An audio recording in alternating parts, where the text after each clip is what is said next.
Before you came in, when we started, we had a conversation about a group of young people that gathered to talk about divisive tendencies in the country and how everybody needs to focus and come together.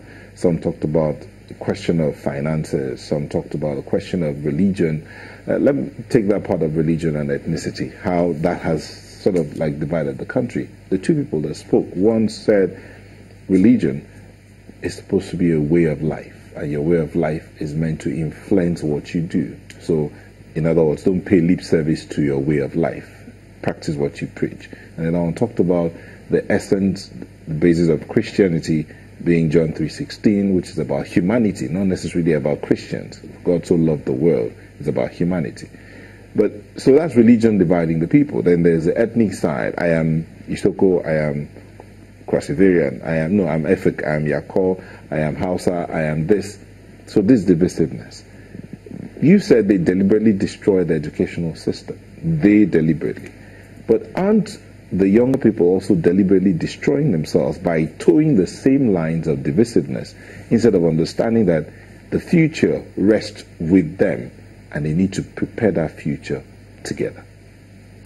I very much agree with you, because it is an unfortunate situation we find ourselves as a society, where we are torn between religious and ethnic divides. Okay, where is he from? Is he a Christian or a Muslim? But forgetting the fact that poverty has no religion. Poverty has no ethnic coloration. I mean, the same rain that falls on the black and white, the Igbo, the Hausa, the same policies affect everybody. So it is high time the young people came together to put these divisiveness, as it were, behind us. Because, again, the embers of this divisiveness, whether across ethnic lines or religious lines, are deliberate attempts to continue to keep us apart. Because they know, just like if you read in the Bible, the building of the Tower of Babel, the people were together. And God saw that as long as they were together, you couldn't stop them from achieving what they wanted to achieve. So the point was, you know what? Different languages. And the moment they started speaking different languages, they couldn't come together. And that explains the Nigerian problem today.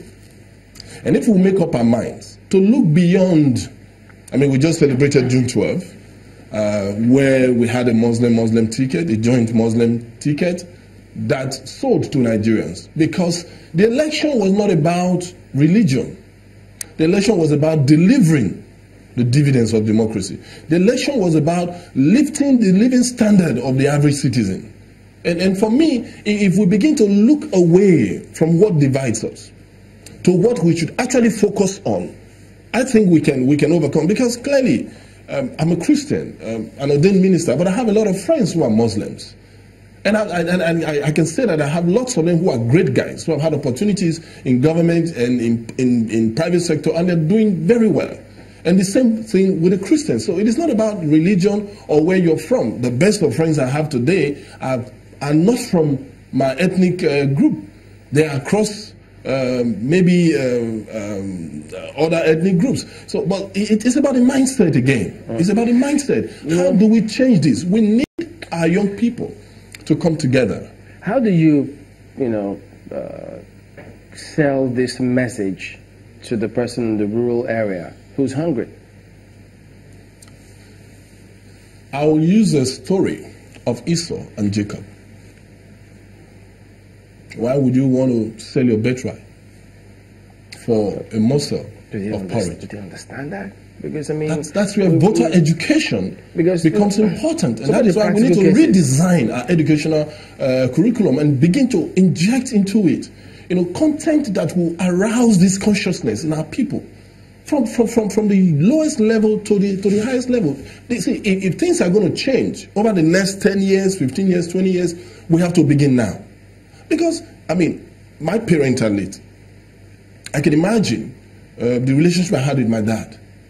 And every time he spoke with me, he always let me know that, he always made a parable. You will not always have your parent till evening.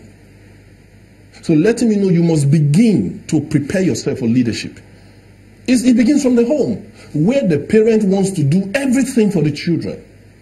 buy resorts for them, get jobs for them. You don't, I mean, they just come and take a bow. That's what they do. When they go for interviews, they come and take a bow, like they would do in the Senate or in the chambers of National Assembly. So he's a former senator, just take a bow and leave. They are not greedy. We are not squeezing the orange for the water to come out.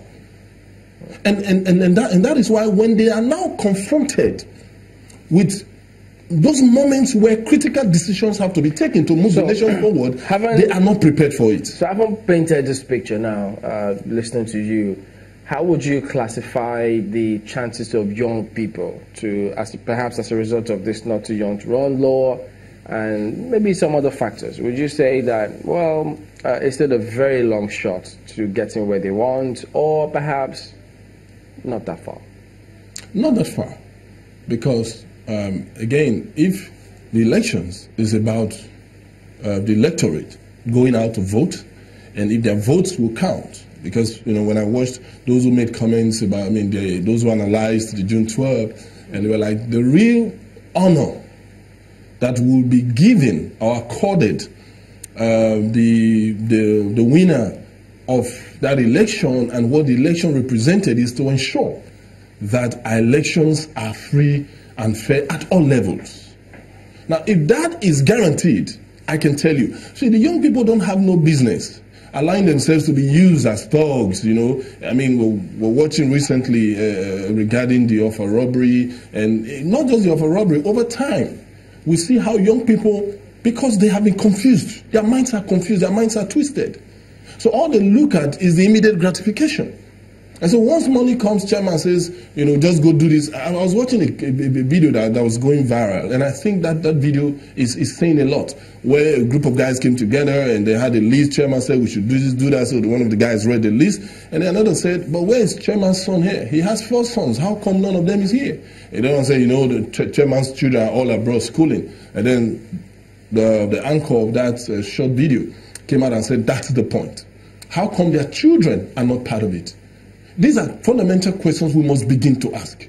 If you are being mobilized to go out and demonstrate and cause trouble, insist that the children of the person who is sending you, they are also part of it. Not just collect money. Sometimes you collect that money, you may never enjoy the money because there's no guarantee that you will survive that